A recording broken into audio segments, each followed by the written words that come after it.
اعوذ باللہ من الشیطان الرجیم بسم اللہ الرحمن الرحیم اللہم صلی علی سیدنا و مولانا محمد وعلی آلہ و اصحابہ وبارک وسلم وصلی علیہ رب اشرح لی صدری ویسر لی امری واحلل عقدۃ من لسانی یفقہوا قولی۔ خواتین و حضرات، آپ تمام لوگوں کو خوش آمدید کہتے ہیں۔ امید ہے کہ آپ بہترین خوبصورت طریقے سے اپنے رمضان المبارک کو سیلیبریٹ بھی کر رہے ہوں گے، انجوائے بھی کر رہے ہوں گے۔ اس کے جو فیوزات ہیں، برکات ہیں، رحمتیں ہیں، اس سے فائدہ اٹھانے کی پوری کوشش کر رہے ہوں گے۔ آپ کو یاد ہے کل ہم نے حضرت عزیر کا ایک واقعہ جو قرآن حکیم میں، جس میں جو حضرت عزیر کے ساتھ اللہ سبحانہ و تعالیٰ کا مکالمہ تھا، وہ کس طرح سے ہم نے کل پیش کیا۔ اور حضرت عزیر جب ایک جگہ سے گزر رہے تھے، ایک بستی سے گزر رہے تھے، تو کس طرح سے وہاں پر انہوں نے دیکھا کہ وہ بستی جو تھی وہ نیست و نابود ہو چکی تھی۔ اب ہم اس سے تھوڑا سا آپ کو اسی واقعے کو تھوڑا سا ریوائنڈ کر کے پیچھے لے کر جائیں گے۔ ہوا کچھ اس طرح سے کہ اس سے پہلے کہ جب حضرت عزیر جس وقت اس بستی وہ بستی نیست و نابود ہو چکی، تو وہ بستی جو نیست و نابود ہوئی تھی وہ کس طرح سے ہوئی، اس کے پیچھے کون تھا، اس کے پیچھے کیا ریزنز تھے، کون تھا جس نے اس بستی کو نیست و نابود کیا تھا، کیا اللہ سبحانہ و تعالیٰ کا کوئی وہاں پر عذاب آیا تھا یا پھر کوئی انسان تھا کہ جس کی وجہ سے وہ بستی جو ہے وہ بالکل ختم ہو گئی تھی، راکھ ہو گئی تھی۔ بنی اسرائیل کی جب برائیاں اور بدکاریاں، یہ بہت عرصہ پرانی بات ہے، ظاہر حضرت عزیر کا زمانہ آقا کے زمانے سے بھی بہت پرانا بنی اسرائیل کا زمانہ تھا۔ بنی اسرائیل کے جو لوگ تھے، صاحب اقتدار لوگ تھے، ان کی بدکاریاں جو ہیں جب حد سے زیادہ بڑھ گئیں تو حضرت عزیر جو کہ بنی اسرائیل کے نبیوں میں سے ایک نبی تھے، اور اس زمانے میں یاد رکھیے کہ ایسا نہیں تھا کہ ایک وقت میں ایک نبی ہوا کرتا تھا۔ اس زمانے میں اللہ نے لوگوں کی ہدایت کے لیے مختلف علاقوں، مختلف ملکوں اور شہروں کے لیے مختلف انبیاء جو تھے وہ وہاں پر مبعوث کیے جاتے تھے۔ ایک علاقے میں جو نبی تھے بنی اسرائیل کے وہ حضرت عزیر تھے، اور بابل کی طرف اگر آپ جائیں، اس زمانے میں ایک علاقے کا نام تھا، تو بابل کی طرف اگر آپ جاتے تو وہاں پر جو نبی موجود تھے وہ دانیال، حضرت دانیال علیہ السلام تھے۔ اب جب بنی اسرائیل کی جو حرکات جو ہیں اور ان کا شیوا جو تھا وہ برائیوں کا ہو گیا تھا، برائیاں ان کا شیوا بن گئی تھی، بدکاریاں کرنا شروع ہو گئے تھے، لوگوں کو ان کا حق نہیں دیتے تھے، تو حضرت عزیر کے اوپر اللہ سبحانہ و تعالیٰ کی طرف سے وحی آئی، اور اس وحی میں یہ کہا گیا کہ یہ اس قوم کے اوپر بہت جلد ایک ایسا شخص مسلط کیا جائے گا جو بنی اسرائیل کی قوم کو نیست و نابود کر دے گا۔ اور اس کا ریزن یہ ہوگا کہ جس طرح سے بنی اسرائیل کے اقتدار اعلیٰ اور جتنے اعلیٰ منصب پہ لوگ ہیں وہ جو بدکاریاں کر رہے ہیں اور جو برے اور ظلم اور ستم، ظلم و جور کر رہے ہیں، وہ ریزن ہوگا کہ اللہ کی طرف سے ان پہ ایک شخص مسلط کر دیا جائے گا اور وہ اس قوم کو نیست و نابود کر دے گا۔ جب یہ وحی آئی تو حضرت عزیر جو ہیں وہ بنی اسرائیل کے جو علماء تھے ان کی طرف انہوں نے رخ کیا، اور انہوں نے یہ بات ان کو بتائی کہ اس طرح سے میرے اللہ نے مجھے وحی کی ہے، اور اللہ کا یہ ارشاد ہے کہ بنی اسرائیل کی پوری قوم جو ہے اس کے اوپر ایک شخص کو مسلط کر دیا جائے گا۔ تو علماء بنی اسرائیل نے یہ کہا حضرت عزیر سے کہ اس میں ہمارا کوئی قصور نہیں ہے، اس لیے کیونکہ یہ تو اعلیٰ اقتدار اور اقتدار اعلیٰ پہ جو فائز ہیں لوگ، یہ انہوں نے غلطیاں کی ہیں، تو اس کا قصور ہمیں کیوں ٹھہرایا جائے گا۔ جب یہ بات جو علماء بنی اسرائیل کا یہ پیغام جب اللہ تک پہنچا، یا انہوں نے جب سوال کیا، تو حضرت عزیر نے یہ بات جو ہے اللہ کی گوش گزار کی، تو اللہ کا یہ جواب آیا کہ اگر کوئی ظلم و جور کر رہا ہے، کوئی اگر ناحق کچھ کر رہا ہے، تو اس دور کے علماء اگر خاموشی سے اپنا وقت گزاریں گے تو یاد رکھیے کہ وہ علماء دین یا جو مختلف افراد ہیں، ایون عوام الناس جو ہے، وہ بھی اس بدکاریوں میں، اس برائیوں میں ان اقتدار اعلیٰ کے خدمت گار ہوں گے۔ جب یہ بات پتہ چلی حضرت عزیر کو کہ ایک شخص مسلط کیا جائے گا، تو حضرت عزیر نے اللہ کی بارگاہ میں عرض کیا کہ یا اللہ وہ شخص کون ہوگا؟ تو اللہ سبحانہ و تعالیٰ کا یہ جواب آیا کہ اس کا نام جو ہے وہ بخت نصر ہوگا، اور پھر اللہ سبحانہ و تعالیٰ نے یہ بھی نشاندہی کی کہ اس وقت وہ فلاں فلاں علاقے میں موجود ہے، وہ بہت کم عمر لڑکا ہے ابھی، اور اس وقت کو بیماری لاحق ہے کہ جس کی وجہ سے وہ بہت زیادہ ویک ہے یا بہت زیادہ کمزور ہے، اور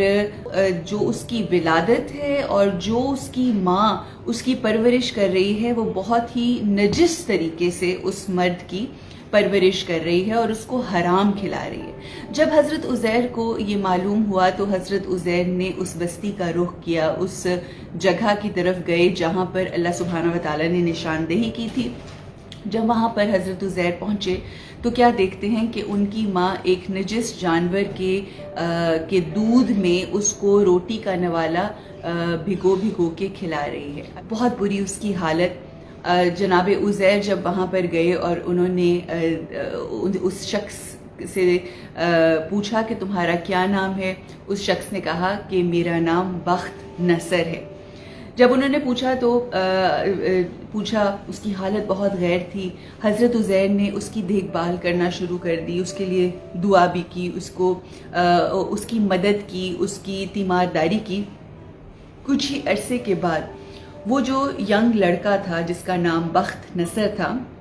وہ ٹھیک ہونا شروع ہو گیا، اس کی حالت جو ہے وہ بہتر ہونا شروع ہو گئی۔ جب اس کی حالت بہتر ہونا شروع ہو گئی تو ایک روز حضرت عزیر علیہ السلام نے اس سے گفتگو کی، اور اس سے گفتگو کر کے انہوں نے کہا کہ میں بنی اسرائیل کا نبی ہوں، اور مجھے اللہ سبحانہ و تعالیٰ نے یہ وحی کی ہے اور یہ بتایا ہے کہ ایک وقت آئے گا کہ جب تم کو بنی اسرائیل کے اوپر مسلط کر دیا جائے گا اور تم اس قوم کو نیست و نابود کر دو گے۔ وہ لڑکا، اس نے یہ سنا، اس کو ان کی بات پہ کچھ یقین نہ آیا اور یہ سوچنے لگا کہ میں تو خود اتنا لاغر ہوں، میں تو اتنا مریض ہوں، میرے میں تو جان نہیں ہے، ایسا کیسا وقت ہوگا کہ ایسا وقت آئے کہ میں لوگوں کے لیے مشکل کا باعث ہوں۔ بہرحال گفتگو تھوڑی آگے بڑھی تو جناب عزیر علیہ السلام نے اس سے یہ بات کہی کہ میں یہ چاہتا ہوں کہ جب تم اس قدر انفلوئنشل ہو جاؤ کہ تم بنی اسرائیل کو ختم کرو، تو میں آج تم سے یہ بات کہنا چاہتا ہوں کہ مجھے اور میری جو فیملی ہے یعنی میرے گھر والے ہیں ان کو امان نامہ میں تم سے لینا چاہتا ہوں۔ اس لڑکے کو سمجھ نہیں آئی، لیکن بہرحال اب کیونکہ حضرت عزیر اس کی تیمارداری کر چکے تھے، اس کے اوپر احسان کر چکے تھے، تو انہوں نے یہ بات کہی تو اس شخص نے فوراً امان نامہ ان کو دے دیا۔ جب یہ امان نامہ ان کو دے دیا اور وہ چل دیے واپس اپنی قوم کی طرف، کچھ عرصے کے بعد آہستہ آہستہ وہ شخص جو ہے اس کی صحت ٹھیک ہونا شروع ہو گئی۔ کچھ عرصے کے بعد اس نے کچھ کام کرنا شروع کیا، کام کرتے کرتے اس نے اس قدر کمانا شروع کر دیا کہ چند ہی وقت میں، چند ہی سالوں میں وہ اتنا انفلوئنشل ہو گیا، ایک جس طرح انفلوئنسرز نہیں ہوتے اس طرح سے ہو گیا کہ لوگ اس کی باتوں کو سنتے تھے، لوگ اس سے محبت کرنے لگے، اور لوگوں کو اس نے اکٹھا کرنا شروع کیا اور لوگوں کو تمام لوگوں کے ساتھ مل کے ان کو ساتھ ملا کے ایک لشکر کی تیاری کی، اور اس لشکر کو تیار کرنے کا بالخصوص مقصد یہی تھا کہ کس طرح سے ہم بنی اسرائیل کی قوم کو نیست و نابود کر سکتے ہیں۔ بہرحال جب یہ تمام معاملہ ہوا تو اس شخص نے لشکر تیار کیا اور بیت المقدس کی طرف اس نے رخ کیا، اور اس کا یہ ارادہ یہی تھا کہ وہ بنی اسرائیل کی قوم کو نیست و نابود کرے۔ جب اس کا جو قافلہ ہے، اس کا لشکر جو ہے وہ قریب پہنچا حضرت عزیر علیہ السلام کی جو قوم تھی اس کے قریب، جب شہر سے تھوڑا سا باہر تھا، تو جب ان کو یہ بات معلوم ہوئی کہ وہ شخص اپنی لشکر بندی کر کے یہاں پہنچ گیا ہے، تو حضرت عزیر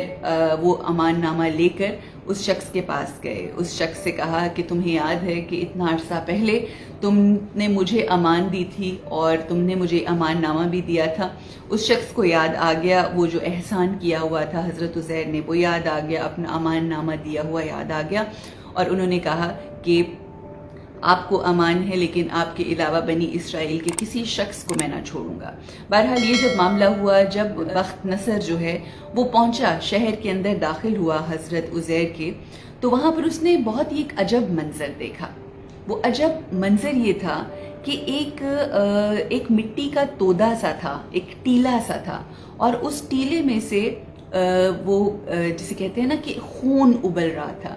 جب اس نے یہ عجیب سا منظر دیکھا تو بہت حیران اور پریشان ہوا اور کہنے لگا کہ یہ کیا معاملہ ہے۔ وہاں کے لوگوں سے جب پوچھا گیا تو انہوں نے جواب دیا کہ آج سے 100 سال پہلے ہم بنی اسرائیل کے ایک نبی کو ایک شخص نے، ایک بادشاہ نے، اس دور کے بادشاہ نے قتل کر دیا تھا۔ اس بے دردی کے ساتھ وہ خون ناحق جو ہے بہایا گیا تھا کہ اس کے بعد اس نبی کا خون تھا وہ آج تک کبھی وہ ابلنا ختم نہیں ہوا۔ بے شک ان کے جو جسم اقدس تھا اس کو دفنا دیا گیا، مگر آج تک ان کا خون جو ہے وہ ابلتا چلا جا رہا ہے۔ جب یہ بات سنی تو اس کو اور زیادہ طیش آئی اور بہت غصہ آیا، اور وہ یہ کہنے لگا کہ میں تب تک بنی اسرائیل کی، جیسے ضد میں نہیں آ جاتا انسان کہ اب میں تب تک بنی اسرائیل کے لوگوں کو قتل کرتا رہوں گا اور ان کو نیست و نابود کر دوں گا جب تک یہ خون ابلنا بند نہیں ہوگا۔ اب میں یہاں پر بتاتی چلوں کہ وہ کس نبی کا خون تھا۔ وہ خون تھا حضرت یحییٰ کا، جن کو بے دردی سے قتل کر دیا گیا صرف اس بات کے اوپر کہ اس دور کے بادشاہ کو ان کا جو طریقہ تبلیغ تھا وہ پسند نہیں تھا، اور وہ جو بھی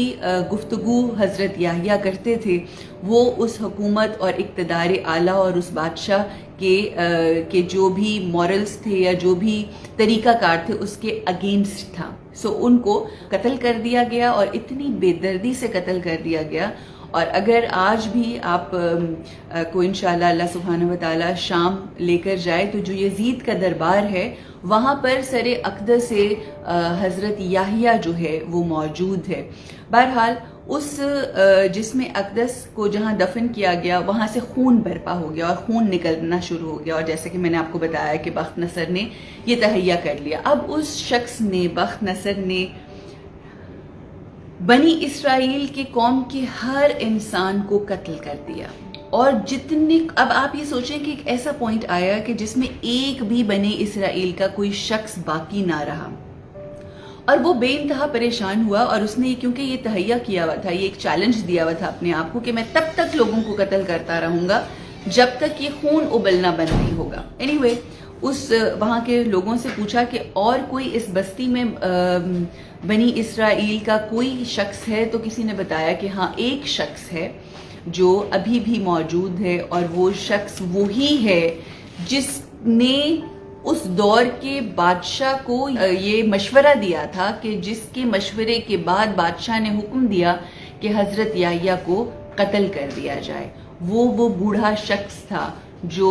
اس دور کے بادشاہ کو جس نے مشورہ دیا تھا۔ بخت نصر نے اس شخص کو بھی قتل کر دیا۔ جب اس شخص کو قتل کر دیا تو آپ یہ سوچئے کہ جو خون تھا وہ ابلنا بند ہو گیا، جو حضرت یحییٰ کا ابلتا خون تھا جو کبھی رکتا ہی نہیں تھا، وہ خون ابلنا بند ہو گیا۔ یہاں پر میں آپ کو بتاتی چلوں کہ حضرت یحییٰ کے قتل اور بخت نصر کی جو ٹائم ڈیوریشن ہے، جو وقت ہے، جو دور ہے، اس کے بیچ میں یعنی خون کتنا عرصہ ابلا، وہ حضرت یحییٰ کا ناحق خون کس طرح سے ابلتا ہے۔ اور یہی چیز اب ہم کربلا کی طرف کربلا کے میدان میں اگر رخ کریں تو ہم سب جانتے ہیں کہ امام حسین علیہ السلام کا بھی خون ناحق جو ہے وہ بہایا گیا، اور آپ یہ دیکھیے کہ اب کتنے سال ہو گئے ہیں اس بات کو،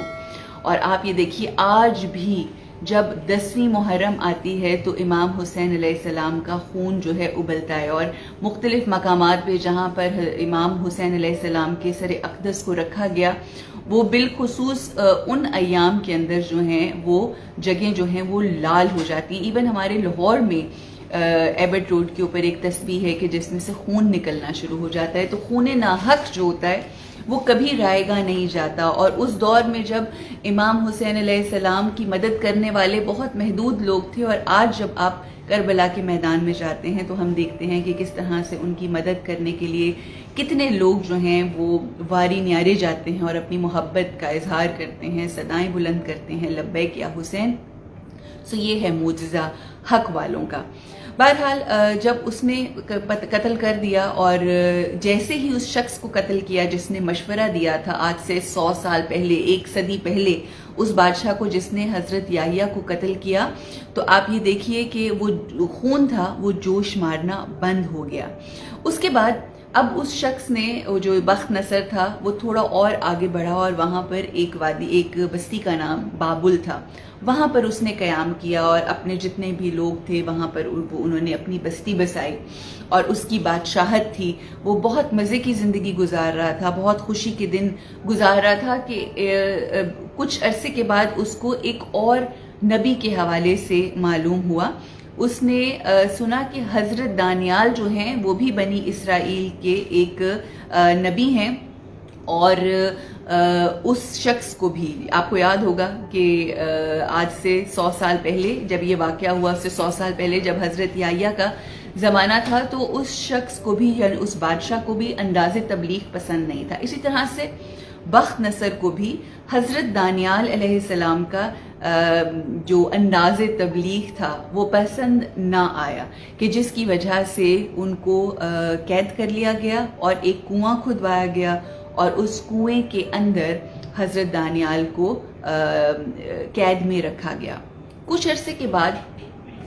کچھ ہی عرصہ گزرا تھا کہ بخت نصر نے ایک خواب دیکھا، بڑی اچھی خوبصورت لیوش زندگی گزار رہا ہے۔ اس نے خواب میں یہ دیکھا کہ جیسے میرا سر جو ہے وہ لوہے کا ہے، اور جو میرے جو پاؤں ہیں وہ پیتل کے ہیں، اور جو میرا سینہ ہے وہ سونے کا ہو گیا ہے۔ جب اس نے خواب دیکھا، گھڑبڑا کے اٹھا، اور اپنے دربار میں موجود جتنے نجومی تھے ان کو بلایا اور ان سے یہ پوچھا کہ اس کی تعبیر کیا ہوگی۔ تو تمام نجومیوں نے کہا ٹھیک ہے ہم آپ کو تعبیر بتائیں گے، مگر آپ پہلے خواب بتائیے۔ تو بخت نصر جو ہے اس کو بہت غصہ آ گیا، اور اس نے کہا کہ اگر میں نے تمہیں اپنے خواب سنانا ہے تو مجھے تم لوگوں کا کیا فائدہ ہے کہ میں اگر تمہیں بتاؤں۔ تو وہ کہنے لگے کہ آپ ہمیں خواب بتائیے، ہم آپ کو اس کی تعبیر ضرور بتائیں گے۔ انہوں نے کہا کہ مزہ تو تب آئے کہ جب خواب بھی تم بتاؤ اور تعبیر بھی تم بتاؤ۔ بہرحال جب انہوں نے انکار کیا اس بات سے، اتنا علم نہیں رکھتے تھے، تو بخت نصر نے اپنے ان تمام نجومیوں کو جو دربار میں رکھے گئے تھے، جن کو وہ پے کرتا تھا منتھلی، ان کو تمام لوگوں کو تمام نجومیوں کو قتل کر دیا گیا۔ جب قتل کر دیا گیا، مگر اس کی اس طرح بھی کیفیت بہت تھی اس خواب کو لے کر، تو اس کے دربار میں ایک شخص موجود تھا۔ اس نے کہا کہ اگر آپ چاہتے ہیں کہ آپ کو کوئی خواب کی تعبیر سنائے تو اس کے لیے ضروری ہے کہ آپ وہ جو نبی ہیں جن کو آپ نے کنویں میں قید کر رکھا ہے کئی عرصے سے، آپ ان کو یہاں پر بلائیے، وہ آپ کو یقیناً اس خواب کی تعبیر ضرور سنا سکے گا۔ بہرحال بخت نصر کے کہنے پہ ان کو قید سے رہائی ملی، ان کو لے کر آیا گیا بخت نصر کے پاس، اور بخت نصر نے وہی مطالبہ کیا جو اپنے نجومیوں سے کیا تھا کہ مجھے خواب آیا ہے، بتاؤ کہ خواب کیا ہے، اور یہ بھی بتاؤ کہ اس خواب کی تعبیر کیا ہے۔ حضرت دانیال اللہ کے نبی، اللہ کے ساتھ رب اور تعلق رکھنے والے وہ شخصیت، تو انہوں نے نہ صرف بخت نصر کو خواب سنایا بلکہ اس کی تعبیر بھی بتائی۔ اور تعبیر کیا بتائی؟ وہ کہنے لگے حضرت دانیال علیہ السلام کہ تمہاری جو سلطنت ہے، جو تمہاری قوم ہے، تمہارا جو ملک ہے، یہ تباہ ہونے والا ہے، اور تم 3 دن کے اندر اندر قتل کر دیے جاؤ گے، اور تمہیں قتل کرنے والا ایک فارسی یعنی ایک ایرانی شخص ہوگا۔ بخت نصر کہنے لگا کہ ایک تو وہ عجیب سا پریشان ہوا اور بہت غصے میں آ گیا، اور یہ کہنے لگا کہ تم نے مجھے کہا ہے کہ میری سلطنت تباہ و برباد ہو جائے گی، میں نیست و نابود ہو جاؤں گا،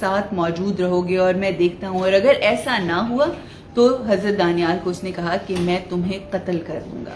بہرحال 2 دن کافی بے چینی کے عالم میں گزرے. بخت نصر نے یہ اعلان کر دیا کہ کوئی شخص یہاں آئے, یا کوئی بھی اندر آنے کی بات تو دور ہے, کوئی شخص ادھر کا رخ بھی کرے تو اس کو مار دیا جائے. جب تیسرا دن آیا, 3 دن دیے تھے حضرت دانیال نے, تیسرا دن جب آیا تو حضرت دانیال نے دیکھا کہ اس طرح بھی کیفیت ہے اس شخص کی جس کا نام بخت نصر تھا. بخت نصر بہت پریشان, عجیب بے چینی کے عالم میں تھا. اتنے میں کیا ہوا کہ اس نے کہا کہ میں تھوڑی دیر کے لیے ذرا جس طرح سے دربار سے نکل کر اس نے کہا کہ میں کھلی فضا کے اندر جانا چاہتا ہوں, جو صحن یا بارہ دری جو باہر کے معاملات ہوتے ہیں, صحن میں گیا. وہاں پر اس نے کیا دیکھا کہ اس کے مختلف غلام موجود تھے. اس نے ایک شخص ان کے قریب آیا, اس بخت نصر کے قریب آیا, اور اس نے اپنی تلوار, یعنی بخت نصر نے اپنی تلوار اس شخص کو دی, اور اپنی تلوار اس شخص کو دے کر کہنے لگا کہ اے شخص, وہ بخت نصر کا غلام تھا اور وہ ایک ایرانی غلام تھا جس کے بارے میں بخت نصر نہیں جانتا تھا. اس نے کہا کہ یہ میری تلوار پکڑو, اور اگر تم کسی بھی شخص کو آتے ہوئے میرے قریب دیکھو اس کو قتل کر دینا, اس کا سر قلم کر دینا. اور وہ یہ نہیں جانتا تھا کہ جس کے ہاتھ میں وہ خود سے تلوار پکڑا رہا ہے وہی اس بخت نصر کا, بدبخت اگر ہم کہیں, بخت نصر کا قاتل تھا. جیسے ہی وہ تلوار اس نے اس شخص ایرانی غلام کے حوالے کی, اس ایرانی غلام نے اس کا یعنی بخت نصر کا سر قلم کر دیا, اور اس طرح سے وہ اپنے انجام کو پہنچا. اور اگر ہم یہ کہیں کہ واصل جہنم ہوا تو بے شک درست ہوگا. خواتین و حضرات, اس اگر کہانی کو ہم دیکھیں, یہ جو داستان ہے جو کہ, اور پھر جیسا کہ کل ہم لوگوں نے داستان بیان کی تھی حضرت عزیر کی, یہ واقعہ جب حضرت عزیر اس جگہ سے گزرے تو یہ واقعہ جو ہے یہ اس سے پہلے کا واقعہ ہے. یہ وہ بستی تھی جس کو حضرت عزیر نے نیست و نابود دیکھا. اب آپ یہ دیکھیے کہ 2-3 اس میں چیزیں ہیں کہ سب سے اہم اور پہلی بات یہ ہے کہ جب جس بات کے اوپر اللہ نے وحی دی کہ جب آپ کے ارد گرد کوئی ظلم ہو رہا ہو, کوئی کسی کے ساتھ ظلم کر رہا ہو, تو کتنا ضروری ہے کہ آپ حق کے لیے آواز بلند کریں, کیونکہ اگر آپ نہیں بلند کرتے تو اس کا مطلب ہے کہ آپ اس ظلم کا حصہ ہیں. اسی لیے جیسا کہ میں نے پہلے مینشن کیا کہ امام حسین علیہ السلام نے اس وقت میں اس باطل کے سامنے, اس جابر اور ظالم حکمران کے سامنے حق کی آواز کو سر بلند کیا. اور پھر وہی ہم آگے بھی دیکھتے ہیں کہ جس طرح سے بی بی زینب عالیہ سلام اللہ علیہ اسی جابر اور ظالم حکمران کے سامنے جب مرد نہیں بول سکتے تو کس طرح سے حکمت کے ساتھ, وزڈم کے ساتھ, علم کے ساتھ, شجاعت کے ساتھ جناب بی بی زینب عالیہ سلام اللہ علیہ نے کس طرح سے حق کا پرچم سر بلند کیا. اور ایک تو یہ چیز, دوسرا یہ کہ دوسرا پوائنٹ یہ ہے کہ جب ہم اپنے بچوں کو حرام کوئی بھی چیز کھلاتے ہیں, چاہے وہ مٹیریل حرام ہو یا پھر کمایا حرام طریقے سے ہو, رشوت, یہ وہ ساری چیزیں جو بھی مختلف اللہ نے ہمیں احکامات اپنے بتائے ہیں, جب ہم ان حلال اور حرام کا خیال نہیں رکھتے تو ہمارے بچوں کے اندر دیکھیں کہ اس طرح کی چیزیں آتی ہیں. کوئی بھی ماں نہیں چاہتی کہ بڑے ہو کے اس کا بچہ جو ہے وہ اس طرح کا کردار اپنائے. تو آپ یہ دیکھیے کہ کس طرح سے اس کی ماں نے حرام کھلایا. یاد ہے آپ کو میں نے شروع میں بتایا تھا کہ جب حضرت عزیر ان کے پاس پہنچے تو وہ ایک نجس جانور کے دودھ میں روٹی ڈبو کے کھلا رہی تھی. تو بہت ضروری ہے آج ہم اس بات کے اوپر تدبر کریں کہ ہمیں اپنے بچوں کو حق حلال کی کمائی سے اور حق حلال کھانا کھلانا ہے. This please a very very important role. اور تیسری چیز یہ ہے کہ جو برائی ہے اپنی زندگی میں, ہم جو کوئی برائی کرتے ہیں اس کا انجام برائی ہی ہے, برائی کے علاوہ اور کچھ نہیں. سو ہمیں اپنی زندگیوں کو بہترین بنانے کی کوشش کرنی چاہیے. اپنا بے انتہا خیال رکھیے, اور ایک بار پھر روزانہ کی طرح آپ لوگوں سے یہی گزارش کروں گی کہ ہمارا عروج ناصر کا جو چینل ہے اس کو ضرور سبسکرائب کیجیے, اور اس کے اوپر صبح 5 بجے آپ کو نوٹیفیکیشن بھی آئے گی. اور ہماری جو میڈیٹیشنز کا سلسلہ ہے ہم نے جو شروع کیا ہے اسلامک گائیڈڈ میڈیٹیشن، اس کو ضرور سنیے. سن کر سوئیں گے تو خوبصورت انجام ہوگا دن کا. اور جب آپ صبح اٹھیں گے تو صبح اٹھ کے بھی اس کو ایک دفعہ سنیں تو آپ دیکھیں گے کہ آپ کتنا خوبصورت کک سٹارٹ، کتنا خوبصورت اپنی زندگی کا، اپنے دن کا آغاز کریں گے. اپنا اور اپنوں کا خیال رکھیے، ہنستے رہیے، مسکراتے رہیے. کوئی بھی نیگیٹو تھاٹ آئے اس کو خوبصورت اچھے پازیٹیو تھاٹ کے ساتھ ایکسچینج کریں اور اپنی زندگی کو خوبصورت بنائیں تاکہ آپ خوبصورتیاں بانٹنے والے ہو جائیں. آمین یا رب العالمین. اپنا بے انتہا خیال رکھیں. انشاءاللہ کل پھر ملاقات ہوگی. Look after yourselves. السلام علیکم ورحمۃ اللہ وبرکاتہ.